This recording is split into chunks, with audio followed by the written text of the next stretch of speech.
নাই। আমাৰ নিজৰ মোৰ ভাগিন 14 তাৰিখে বিয়া আছিলে আৰু সেই বিয়া সংক্ৰান্তীয় কাম কাজৰ বাবে 12 তাৰিখে মোৰ ভাগিন সুদামা ৰাজভৰে তেওঁ ৰাজাগড় গাৰোবস্তিলৈ গৈছিল।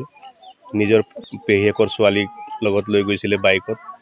আচলতে নিষ্ঠুৰ যি নিয়তিৰ ভগৱানৰ খেলা, সেই উভতি অহা পথতে বিদ্যুৎ সেৱাৰ যি পকী খুঁটা থাকে, সেই পকী খুঁটাত তেওঁ মুখামুখি বাইকেৰে তেওঁ সংঘৰ্ষত হয় আৰু তাতে গুৰুতৰভাৱে মোৰ ভাগিন সুদামা ৰাজভৰ জখম হয় আৰু যিজনী ভাগিনী এজনী আছিলে তেওঁ বিজনীৰ পৰা আহিছিলে বিয়া খাবলৈ আৰু তেওঁ ইতিমধ্যে গুৰুতৰভাৱে জখম হৈ আমি মেডিকেল গুৱাহাটীলৈ প্ৰেৰণ কৰিছোঁ।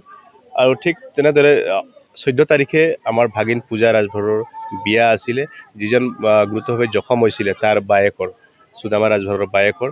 আৰু ঠিক কালি বিয়া, এফালে আপোনাৰ বিয়াৰ হোমযজ্ঞ আৰু ঠিক সেই সময়তে 8 বজাৰ সময়তে আমাৰ এই বেয়া খবৰটো আমি পালোঁ যে আমাৰ মাজৰ পৰা সুদামা ৰাজভৰ ইতিমধ্যে এই সংসাৰৰ পৰা বিদায় লৈছে।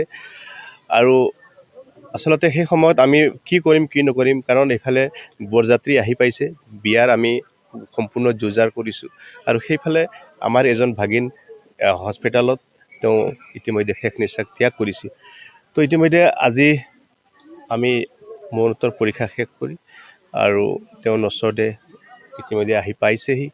দেখিছে গোটেই গাঁওবাসীয়ে ওলাই আহিছে, সকলোৱে সুখত ভাগি পৰিছে। সকলোৱে আচলতে এই ঘটনাটি যি ঘটনা হৈ গ'ল কোনোৱে মানি ল'ব পৰা নাই। আচলতে আমিও মানি ল'ব পৰা নাই যে আমাৰ মাজৰ পৰা এই ভাইটি, এই 17-18 বছৰীয়া ভাইটিজন যে আজি আমাৰ মাজৰ পৰা হেৰাই গ'ল। আচলতে এনেকুৱা ধৰণৰ ভগৱানে যাতে এই সুদামা ৰাজভৰৰে যি শেষ মানে ঘটনা হ'ব লাগে, কাৰণ এনেধৰণৰ ঘটনা সেই পৰিয়ালটিক যে আমি কিদৰে যে আমি আজি মই মৰ্মবেদনা ইমান কষ্ট যন্ত্ৰণা লৈ আমি পাৰ কৰি আছোঁ, আচলতে ভাবিবলগীয়া।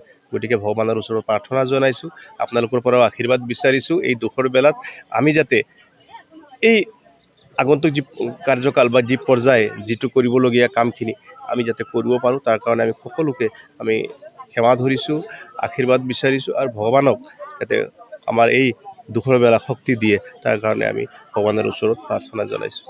কৈছোঁ মই আচলতে আমি ক'বলৈ ভাষা নাই, গোটেই গাঁওবাসীয়ে ইতিমধ্যে শোকত ভাঙি পৰিছে।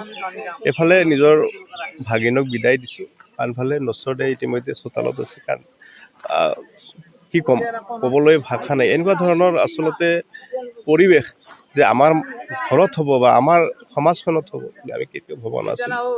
গতিকে আমাৰ ক'বলৈ একো ভাষা নাই।